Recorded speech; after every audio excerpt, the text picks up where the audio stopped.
Hello, salut, bienvenue, ça me fait plaisir de vous avoir ici ce soir avec moi pour le 9e épisode de ce stream de Noël. Donc le stream de Noël, c'est l'émission quotidienne que j'anime maintenant du lundi au vendredi où je vais vous parler pendant encore quelques temps, au moins jusqu'à la semaine prochaine, des meilleurs jeux de 2022, donc tous ceux que j'ai eu l'occasion d'essayer, qui m'ont laissé une très bonne impression et que j'ai envie de vous recommander parce que je les trouve soit très sympa, soit absolument indispensable dans votre ludothèque ou simplement pour offrir, parce que l'exemple typique c'est que je présente des jeux enfants et je sais que pas mal de joueurs ont toujours l'idée d'offrir un jeu de société à des enfants, aux leurs ou aux autres, neveux, nièces, enfants de n'importe, pour pouvoir gâter les petits et leur donner surtout le goût du jeu de société. Donc je fais cette sélection de manière volontairement extrêmement large avec chaque fois une catégorie enfants, et puis une catégorie famille / tout public. Ensuite, la catégorie initiée, qui est la catégorie un peu plus complexe, du style j'ai déjà joué à Seven Wonders, j'ai poncé le jeu et j'ai envie de me challenger un peu. Puis on va passer à la catégorie expert. Et enfin, la mention qui parle soit d'un jeu de rôle, soit d'un jeu de société en collection avec plusieurs opus. Et donc des choses intéressantes que j'ai envie de vous faire découvrir, parce que je les ai testés, parce que j'en ai eu un excellent souvenir, parce que c'est des choses qui m'ont marqué et que je pense que ça peut tout à fait être rentré dans votre sélection de cette fin d'année pour vous offrir ou pour offrir à d'autres. Donc j'en profite pour dire bonsoir à tous ceux qui sont là. Merci Goldust pour ton sub, c'est déjà le 5e mois, incroyable. Donc c'est très chouette de vous avoir ici. J'ai volontairement laissé une petite intro un peu plus longue parce que j'étais en train de préparer des petites vignettes, puisque maintenant, comme je l'ai dit depuis quelques jours, je fais à la fois la vignette de présentation du jeu avec simplement la couverture, et puis il y a aussi la vignette avec le petit matériel. Donc comme ça me permet de préciser certains points et vous faire vraiment un focus sur certaines petites mécaniques, par exemple, des choses matérielles visuelles qui sont très fortes et qui sont pour moi importantes, notamment par exemple avec ce premier jeu, Toko Island. C'est le jeu que j'ai sélectionné pour les jeux enfants. Alors Toko Island, c'est un jeu qui est édité chez Helvétique, qui est un éditeur que j'aime bien parce qu'ils ont en général des petits jeux familiaux extrêmement sympas. J'aime bien aussi parce que c'est souvent des petits prix, et là Toko Island c'est une grosse boîte, donc ça sort un petit peu des sentiers battus, donc ça j'aime beaucoup. Et au-delà du principe de base que je trouve assez simple, à savoir c'est un jeu de memory coopératif, on va avoir un véritable effet wow quand on va l'ouvrir sur la table. Je vais vous montrer. Donc le Toko Island, vous allez avoir, comme vous le voyez, un petit bateau dans lequel vous allez mettre vos outils pour creuser, puisque ce que vous voyez à côté, c'est l'île que vous allez pouvoir fouiller pour trouver des trésors. Donc l'idée, c'est que le jeu va se jouer en 4 scénarios à difficulté croissante. Donc ça veut dire que vous avez une difficulté facile, moyenne et difficile. Donc globalement, on considère qu'on a environ 12 scénarios. À partir de ça, ce que vous devez savoir, c'est que chacune de ces cartes scénarios vous demande de retrouver un trésor. Ça va être une statuette, une ammonite, un masque, un joyau, un truc. Et donc, pour faire ça, ce qu'on va faire, c'est qu'on va sélectionner à chaque fois l'outil correspondant. Donc en fait, vous le voyez, les contours de l'île sont du sable. Et donc en fait, ce sable n'a qu'une seule épaisseur. Ça veut dire que dedans, il n'y a qu'un seul jeton. Puis vous avez la forêt, et donc dans la forêt vous pouvez avoir 2 jetons qui sont empilés les uns sur les autres, et enfin vous avez la montagne, le sommet de l'île, donc c'est la partie orangée, et si vous regardez bien sur la gauche de l'image, vous voyez qu'il y a un tout petit jeton croix, et on peut mettre jusqu'à 3 jetons dedans, d'où l'intérêt d'utiliser différents types d'outils. La pioche pour la montagne, le râteau pour le sable et la pelle pour la forêt. Donc grâce à ces outils, on en sélectionne et on essaye de retrouver les objets dont on a besoin. C'est-à-dire qu'à chaque fois, on va pouvoir retourner un jeton, découvrir ce qu'il y a dessous. Si c'est le bon, celui dont on a besoin pour notre scénario, c'est cool, on le ramasse et on le met de côté. Par contre, si c'est pas le bon, on le remet face cachée, mais c'est une information à retenir parce que peut-être que plus tard, dans une carte scénario un peu plus lointaine, on pourrait en avoir besoin. Chaque fois qu'on a récupéré le bon objet, ce qu'on va faire, c'est qu'on va simplement le poser sur une feuille qui montre les différentes tailles d'objets, parce que les ammonites, elles sont pas toujours sur des grands jetons, parfois ça peut être des petits jetons. Et donc en faisant ça, au fur et à mesure, on remplit. Il faut noter que quand vous êtes dans le jeu, vous allez aussi avoir la possibilité d'avoir un petit carnet avec des petits défis qui vous permettent de dire j'ai réussi le jeu plus ou moins facilement. Et donc ça c'est assez chouette parce que vous allez avoir de la rejouabilité, vous allez avoir envie de refaire l'émission, vous allez avoir envie de vous challenger. Donc c'est super mignon, il y a un effet waouh quand on va chercher ces jetons, qu'on creuse, qu'on farfouille et qu'on découvre. C'est vraiment très très agréable à jouer. Moi j'aime beaucoup, il y a de la magie dans ce genre de jeu et je trouve que c'est pour ça qu'il fallait absolument que je vous en parle. J'aime bien en plus, je trouve qu'il y a un parti pris graphique qui est hyper intéressant. Je trouve que niveau design on est proche d'un truc un peu... Club des 5 version moderne, donc c'est très très chouette. Et puis j'aime énormément les couleurs qu'ils ont choisies, je trouve que ça change des sempiternels trucs trop lisses, trop punchy, trop cartoon qu'on voit tout le temps dans les jeux enfants et qui moi me lassent au bout d'un moment. Donc ce petit Toko Island, je vous le recommande absolument.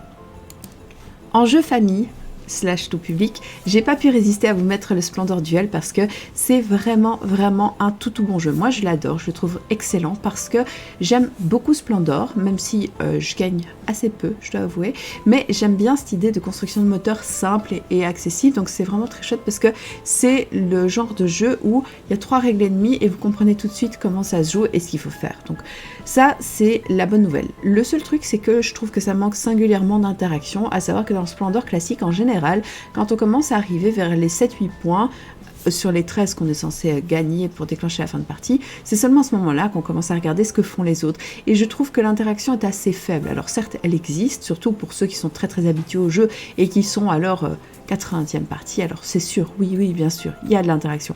Mais globalement, c'est pas évident. Et en fait, ce Splendor Duel m'a beaucoup plu parce qu'il propose justement beaucoup plus d'interaction puisqu'il est exclusivement pour 2 joueurs et je vais vous montrer comment ça va se passer.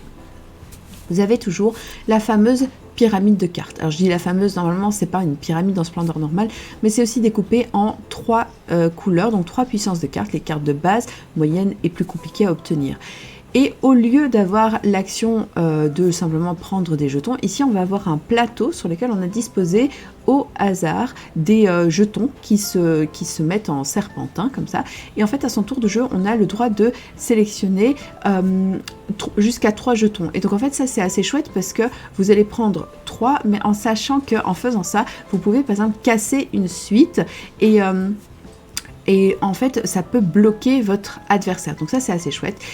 La seule règle importante, c'est que il est interdit, par exemple, de prendre d'un coup tous les jetons perles. Alors, les jetons perles, c'est une nouvelle ressource qui existe et grâce à ça, vous allez, par exemple, pouvoir faire des cartes spéciales. Si vous prenez les 2 jetons perles, vous êtes obligé de donner une compensation à l'autre joueur.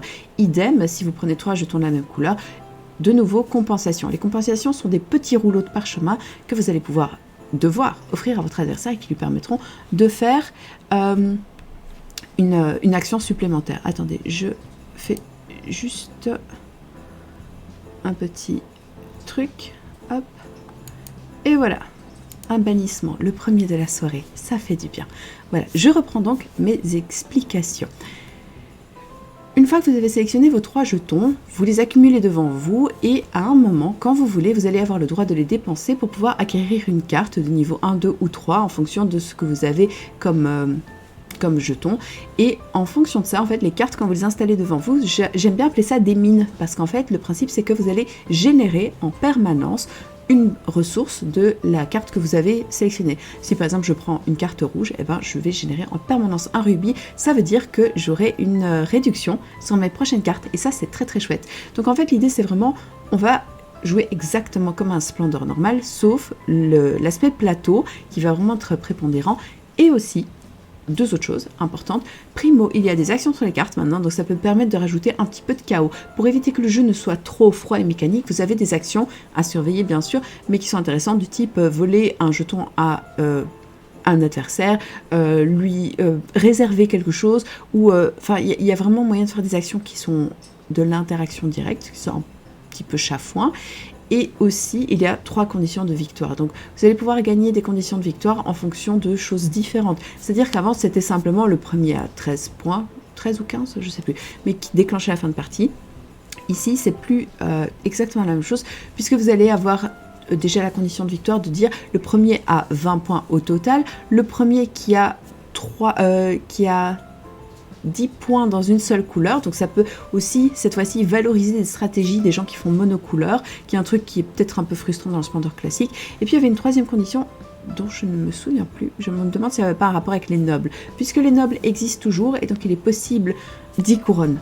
Ouais, c'est ça, c'était les couronnes. Merci Goldust pour l'info dans les commentaires.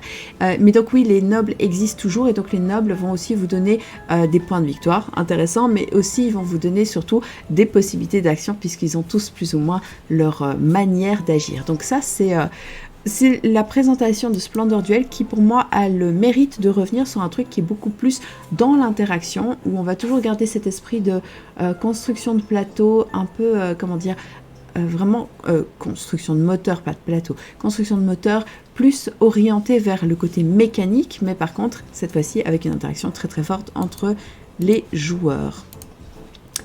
Alors, pour le jeu initié, j'ai choisi 1923 Cotton Club. Alors, j'aurais pu le mettre dans la mention, sauf que j'ai pas joué à tous les autres de la collection, mais c'est une collection avec chaque fois une thématique et des mécaniques de jeu totalement différentes. On est clairement sur la vibe des Tiny Epic. Donc vous voyez par exemple les Tiny Epic Galaxy, Tiny Epic Dinosaur, etc. Et bien en fait les 1900 quelque chose, qui pourraient même être d'autres dates, ce sont des événements historiques. Et donc Cotton Club spécifiquement, on est à la tête d'un club de contrebande d'alcool. Et donc l'idée c'est que pendant l'époque de la Prohibition, on va tenter de faire florir, fructifier ce club de plusieurs manières.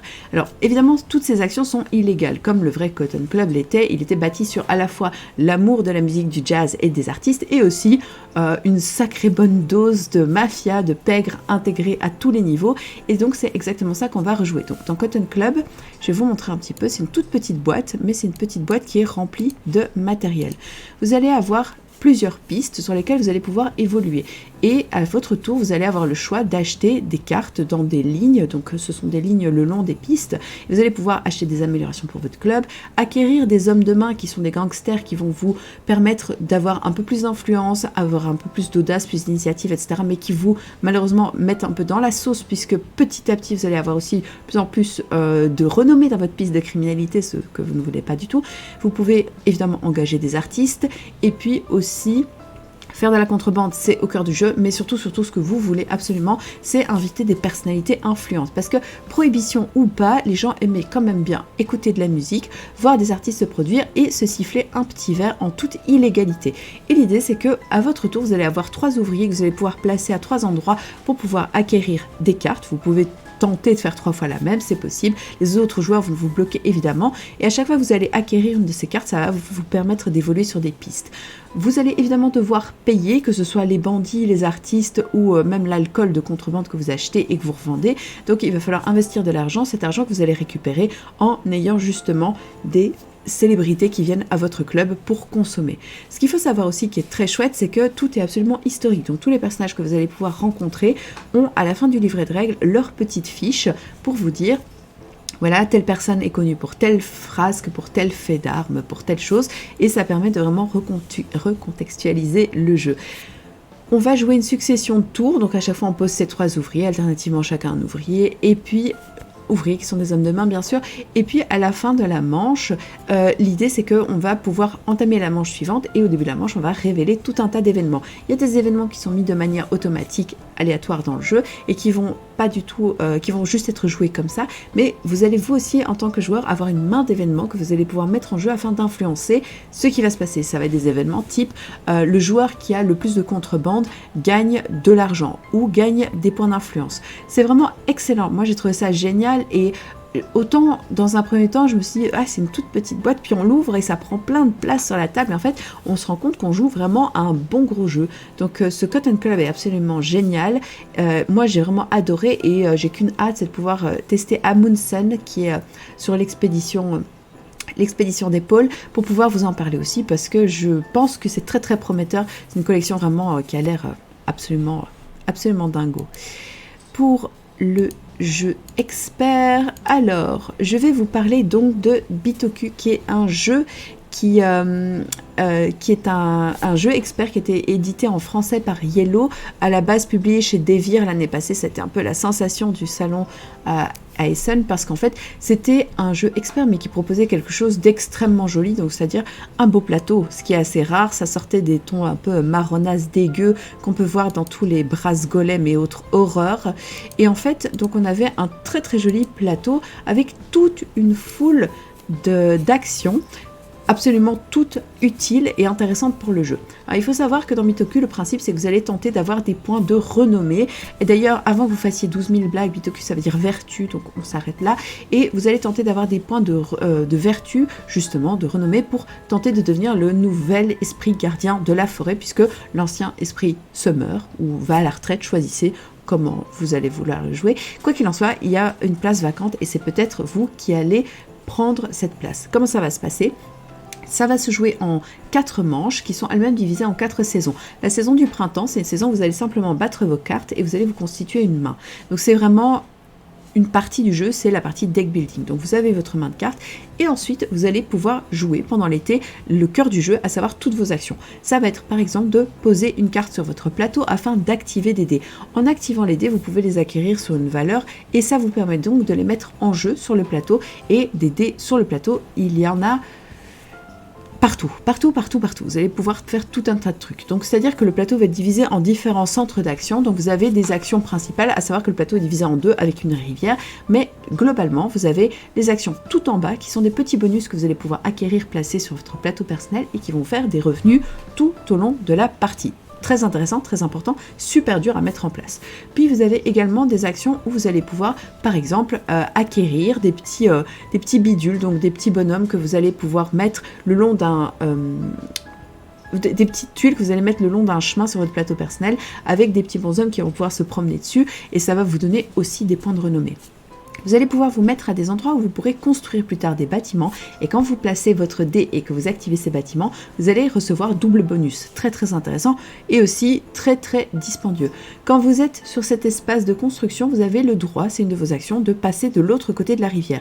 Donc en fait, l'idée c'est que vous allez avoir la possibilité de dégrader votre dé, donc il passe par exemple de 5 à 4 ou de 3 à 2 ou de 6 à 5, et en faisant ça, vous perdez une valeur, mais vous passez au-dessus de la rivière et vous arrivez donc dans des emplacements où vous allez pouvoir acquérir cette fois-ci des cartes qui sont soit des petites cartes de conditions intéressantes ou des cartes yokai qui sont les grandes cartes, celles que vous allez donc piocher au printemps et que vous allez pouvoir placer et qui seront donc très très puissantes, très intéressantes à jouer, parce que chaque fois vous allez pouvoir les améliorer, car une de vos actions possibles aussi c'est vous débarrasser de vos cartes les plus faibles, soit pour gagner des points de victoire, soit tout simplement pour faire de la place dans votre main et être sûr de ne bénéficier que des cartes les plus fortes au printemps afin de placer les dés les plus intéressants. Au-dessus encore de ça, vous avez toute une espèce de piste de pèlerinage sur laquelle vous allez pouvoir faire avancer un petit pèlerin, un petit bonhomme, et à chaque fois, il va avancer dans des nouveaux petits temples, et lorsqu'il s'arrête là, il va pouvoir bénéficier de trucs qui sont intéressants, tout un tas de petits bonus qui vont se déclencher. C'est un jeu flipper, donc c'est un jeu, j'aime beaucoup cette expression, c'est de moi, vous pouvez l'emprunter. Le jeu flipper, c'est le jeu où je me place là, et ça fait ding, et ça permet de gagner un truc, qui me permet de déclencher un autre truc, et ça fait ding, ding, ding, et donc c'est vraiment un jeu comme ça, où au début, vous avez l'impression que vous faites rien du tout, et puis quand vous avez commencé à saisir le truc et qu'il commence à se passer plein de trucs, c'est génial parce que c'est le moment où tout se déclenche, tout se met à s'allumer dans votre cerveau, quasiment sur le plateau aussi, parce que vous vous rendez compte de la multitude d'actions qui vont se répercuter les unes sur les autres. Donc c'est vraiment très très cool. Qu'est-ce que j'ai oublié de vous dire ? Oui, donc le déroulement des saisons, puis vous avez automne et hiver. Hiver, simplement une phase d'entretien où vous récupérez vos choses et on repasse sur une nouvelle phase printemps. Donc ça a l'air par contre pas compliqué, on se dit il y a 16 tours et puis notamment automne-hiver il se passe pas grand chose, mais en fait c'est quand même extrêmement long, comptez minimum 1 heure par joueur, au minimum, et surtout une partie de découverte, ça va prendre beaucoup de temps. Mais clairement c'est un jeu qui va être hyper intéressant pour les joueurs qui par exemple ont toujours du mal à se concentrer sur une seule stratégie, parce que c'est un jeu qui va clairement privilégier les joueurs qui ont tendance à multiplier les stratégies. Donc ça c'est intéressant parce que clairement dans ce jeu vous allez avoir besoin de grappiller des points un peu partout, à gauche à droite. Ce qui va être par contre très très important, c'est de correctement gérer votre timing en termes de à quel moment je place mes cartes, qu'est-ce qu'elles vont me rapporter, comment je peux faire pour les défausser, les améliorer afin d'avoir de meilleures cartes et donc de meilleurs dés. Donc voilà, c'est vraiment un jeu très très complexe. C'est pour ça que clairement c'est un jeu expert qui vole pas son titre, mais il est magnifique, il est très intéressant et si vous aimez les jeux experts, il réinvente pas la roue, donc c'est-à-dire c'est placement d'ouvriers qui sont des dés, gestion de main de cartes, déclenchement de bonus, augmentation sur plein de pistes différentes, mais il y a un truc, une imbrication, tout ça qui fait que c'est vraiment super bien foutu et très très brillant. Et donc pour répondre à ta question, Ekat, donc tu me dis que le mode solo est très difficile et que c'est un arbre à condition. J'ai pas essayé le mode solo, donc je pourrais rien te dire dessus, mais effectivement, ça ne m'étonne pas vu la difficulté déjà de base du jeu. Voilà, sa force naît clairement de son, de toutes les possibilités qu'on a de jouer dans ce jeu avec plein de points qui vont se déclencher vraiment un peu partout, mais facile, le jeu de base est déjà pas facile. Je peux pas imaginer que le solo soit simple non plus. Pour la petite mention, on revient à des choses très beaucoup plus simples et intuitives, et il s'agit de Echoes. Alors Echoes, c'est une collection de jeux d'escape qui sont très intrigants parce qu'en fait ce sont des jeux d'escape audio. Donc alors évidemment il y a eu Trax qui est sorti cette fin d'année et qui a tout défoncé sur son passage, ils ont été en rupture de stock tout de suite et c'est tant mieux pour eux mais c'est bien dommage pour les joueurs. Mais Echoes donc était arrivé avec ce principe d'escape audio, à savoir vous avez un ensemble de cartes que vous allez pouvoir scanner et quand vous scannez les cartes ça va jouer une petite bande son. Je vous montre. Alors les cartes que vous avez ne sont pas avec un QR code ou avec un chiffre à rentrer ou quoi que ce soit. L'appli vraiment les photographie et lit tout de suite la bande. Et d'ailleurs, on y a joué et on a eu une seule carte qui était un peu sombre et qui était un peu difficile à lire, mais sinon dans l'ensemble ça marche du tonnerre, la reconnaissance visuelle est très forte. Donc vous allez scanner ces cartes et ça va vous donner donc des bouts de bande son. Ça peut être un extrait de dialogue, ça peut être un bruit, ça peut être un bout de musique, n'importe quoi. Et vous allez devoir donc associer ces petites cartes les unes avec les autres en tentant de refaire le chemin correctement, à savoir je les mets dans l'ordre chronologique de ma scène. Ensuite, on va pouvoir... Merci pour le raid, Astrophique. Et donc, on va pouvoir mettre ces cartes dans l'ordre. Donc ça, c'est extrêmement chouette parce que vous allez pouvoir reconstituer un chapitre. Mais c'est pas fini parce qu'une fois que votre chapitre est reconstitué, vous allez devoir le faire de même avec tous les autres chapitres et ainsi vous reconstituez une histoire complète dans ce jeu d'escape/énigme. Et donc l'idée c'est que vraiment en passant votre téléphone par-dessus les cartes, ça va faire des petits morceaux de... Comment ça s'appelle ? Des petits morceaux de sons qui vont se mettre les uns après les autres et le truc, c'est qu'une fois que vous les avez associés les uns avec les autres, vous allez pouvoir rejouer l'entièreté du jeu. Simplement, en fait, l'appli va vous refaire tous les sons et va ajouter donc des sons supplémentaires, des trucs que vous n'aviez pas encore entendus, des trucs qui vont pouvoir commencer avec... qui vont pouvoir recommencer et relancer toute l'histoire. Et là, vous avez le déroulé complet du jeu. Et donc ça, c'est très chouette parce qu'en fait, vous avez vraiment ce truc de... j'ai l'impression d'avoir résolu l'enquête, mais en fait, après, l'application rejoue l'entièreté du jeu.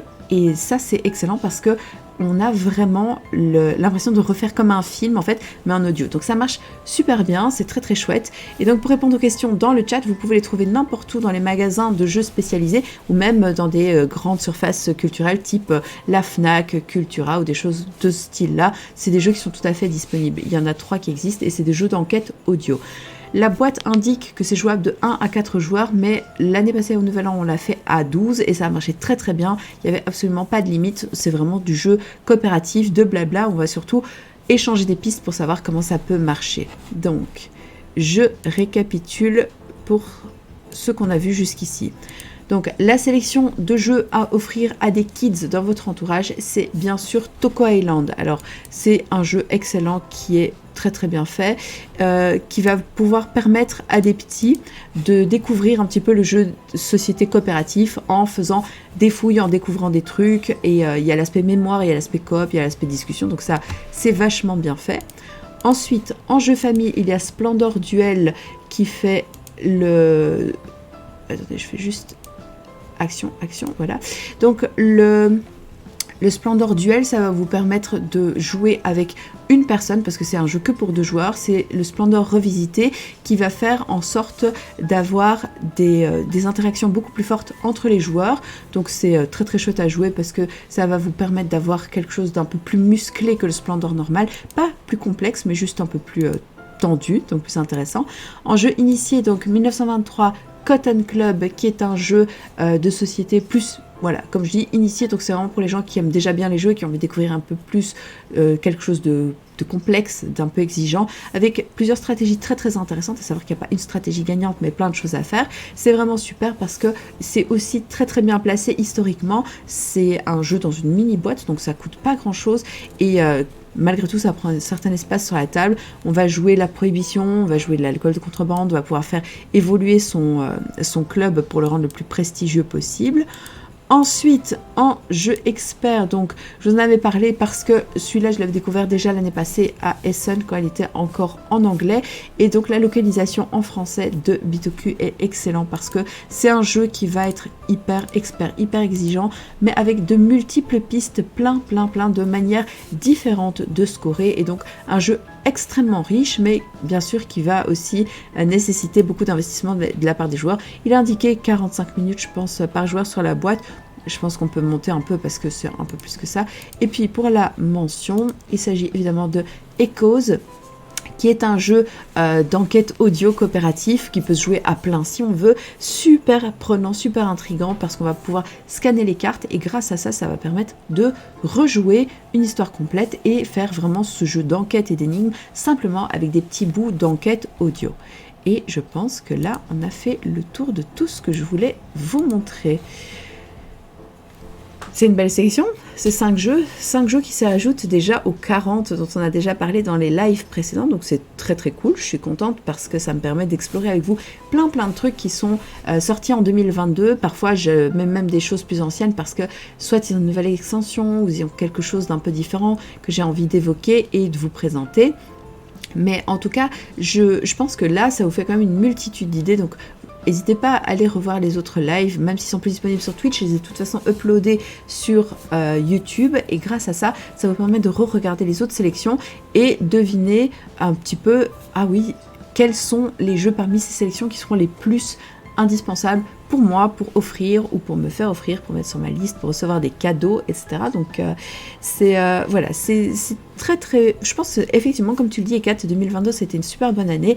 Il y a eu pas mal de chouettes trucs, et en plus là où je suis contente, c'est qu'il y a eu des belles localisations, donc il y a eu des trucs intéressants qui sont passés, qui sont un petit peu sortis de comment ça s'appelle, de cette espèce de phénomène qu'on avait eu avant de je réédite que des vieux bidules, et donc où on revoyait certes des bons jeux mais des trucs qui dataient de 2005 ou 2010 qui revenaient, alors qu'en fait on est quand même content de voir parfois des trucs un peu différents qui arrivent, qui se passent et qui sont des nouvelles petites surprises et des nouvelles découvertes. Je pense que grâce à ça, on a fait le tour un petit peu de ce que je voulais vous montrer ce soir. On a aussi évité les balles perdues parce qu'un raid, c'est malheureusement pas toujours très très bienveillant, et donc on a dû bannir quelques connards au passage, mais ça arrive de toute façon tous les soirs maintenant.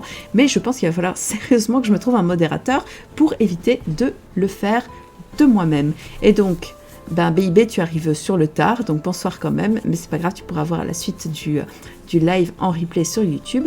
Donc on va s'arrêter ici, on va se faire des bisous et on va se dire à demain parce que ça va être voilà, ça va être un peu cool. Et demain c'est en plus on est vendredi, non? Qu'est-ce qui se passe vendredi? C'est le vendredi t'as pas d'amis, donc c'est le vendredi spécial jeu solo, donc j'ai encore des trop chouettes trucs à vous montrer en jeu solo. Donc on va se dire à demain pour le vendredi t'as pas d'amis. Salut, bye.